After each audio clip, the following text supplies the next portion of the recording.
안녕하십니까. 기도하심으로 말씀 묵상을 시작하겠습니다. 하나님 아버지, 오늘 말씀을 묵상할 때 성령님으로 함께해 주옵소서. 예수님 이름으로 기도합니다. 아멘. 오늘 본문 마태복음 16장 내용은 다음과 같습니다. 바리새인 사두개인이 예수님께 와서 큰 표적을 구하자 예수님은 악하고 음란한 세대가 표적을 구하나 요나의 표적밖에 보여줄 것이 없다 하면서 그들을 떠나셨습니다. 예수님은 제자들에게 바리새인과 사두개인의 누룩을 주의하라 하면서 그들의 교훈 삼가하라고 당부하셨습니다. 예수님은 제자들에게 너희는 나를 누구로 아느냐 물었고 베드로는 주는 그리스도시요 살아계신 하나님의 아들입니다 답하였습니다. 이에 예수께서 시몬아 너에게 복이 있다. 너는 베드로라 할 것이며 그 반석 위에 내 교회를 세울 것이다 하셨습니다. 그리고 예수님은 자신이 죽임당하고 3일째 살아날 것임을 제자들에게 말하셨습니다. 그러자 베드로가 안 됩니다, 주님 하였고 예수께서 사탄아 물러가라. 나를 따라오려면 자기를 부인하고 자기 십자가를 져야 한다. 자기 목숨을 얻고자 하면 잃을 것이고 나를 위해 죽고자 하면 살 것이다 하셨습니다. 오늘 본문에 대해서 세 가지를 묵상하겠습니다. 첫 번째로 본문에서 무엇을 볼 수가 있습니까? 바리새인과 사두개인의 누룩을 주의하라 하십니다. 바리새인들은 율법을 잘 지켜보겠다고 수많은 규율들을 만들었고 그것 제대로 지키지 못하는 사람들을 맹렬히 비난하곤 하였습니다. 반면 사두개인들은 바리새인들과 반대로 세속적이고 자유주의적인 태도를 가진 자들이었습니다. 예수님은 그들의 가르침에 조심하라 당부하셨습니다. 왜 그러신 것입니까? 사람은 어느 한쪽으로 치우치기 쉽기 때문입니다. 사람은 어느 한쪽으로 치우치기가 쉽다. 이 줄타기를 하시는 분을 보면 줄 위에서 어느 한쪽으로 기울어지려고 하면 반대 방향으로 몸을 움직입니다. 이런 식으로 어느 한쪽으로 치우치지 않아야 떨어지지 않고 반대편 기둥에 이르게 됩니다. 마찬가지로 우리가 구원에 무사히 이르기 위해서는 어느 한쪽으로 치우치지 말아야 합니다. 하지만 바리새인과 사두개인의 교훈은 어느 한쪽으로 치우치게 했습니다. 곧 바리새인의 교훈은 지나치게 사람의 행위를 강조하다가 은혜를 놓치고 구원을 놓치게 하였습니다. 반면에 사두개인의 교훈은 지나치게 자유로운 신앙생활을 강조하다가 구원을 놓치게 하였습니다. 이런 식으로 우리 믿는 자들이 어느 한쪽으로 치우치는 경우가 있습니다. 그러니까 우리가 어떻게 해야 합니까? 한쪽으로 치우치지 말아야 하겠습니다. 잠언서 4장 27절 좌로나 우로나 치우치지 말고 내 발을 악에서 떠나게 하라 하였습니다. 우리는 행위가 아니라 믿음으로 구원을 받습니다.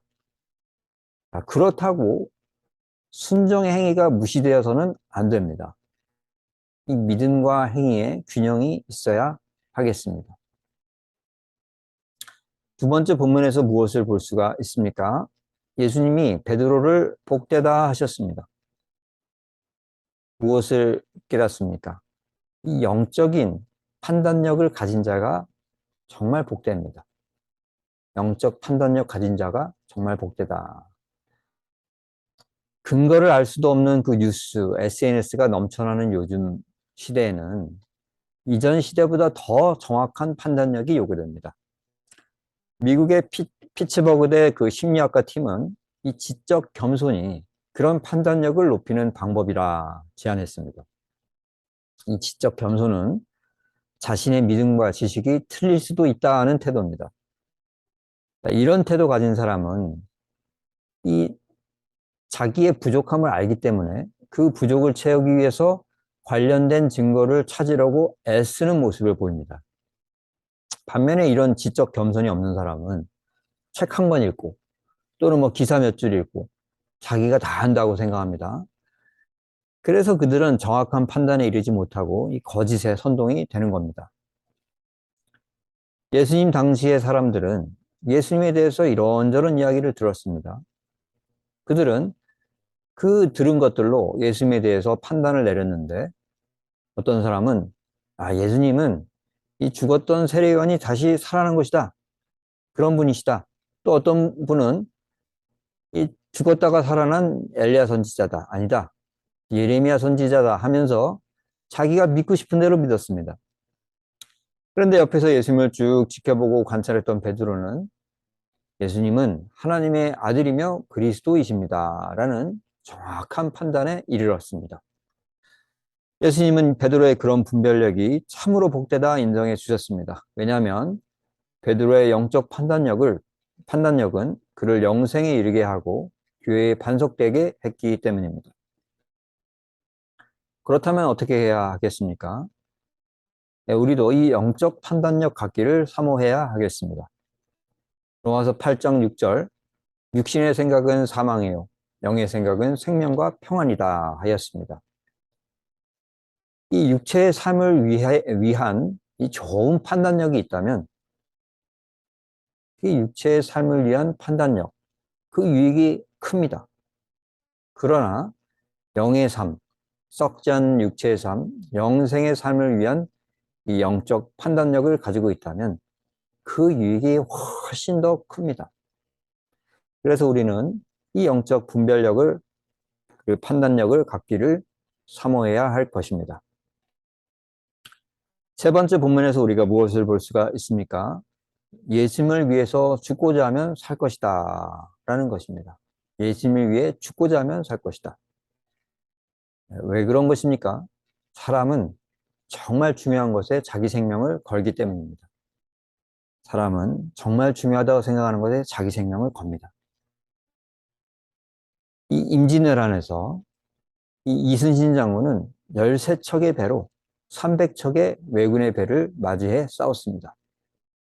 이것은 자기 나라와 백성을 지키겠다는 마음이 참으로 강렬했기 때문입니다. 그 마음이 강하니까 이 죽음을 각오할 수 있었던 것입니다. 이와 같이 어떤 사람이 예수님을 위해 죽을 수가 있다면 예수님을 말로만이 아니라 진심으로 사랑한다는 것을 확실히 보이는 겁니다.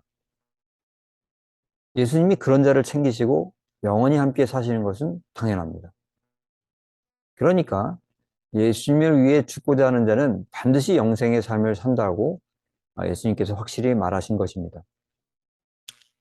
그러니까 우리가 어떻게 해야 합니까? 죽으면 죽으리라 이 마음을 품고 있어야 하겠습니다. 죽으면 죽으리라. 에스더가 이 전멸을 앞둔 자기 민족을 구하기 위해서 에스더 4장 16절에서 이와 같이 얘기합니다. 나도 나의 시녀와 더불어 금식한 후에 왕에게 나아갈 건데 죽으면 죽겠습니다 하였습니다.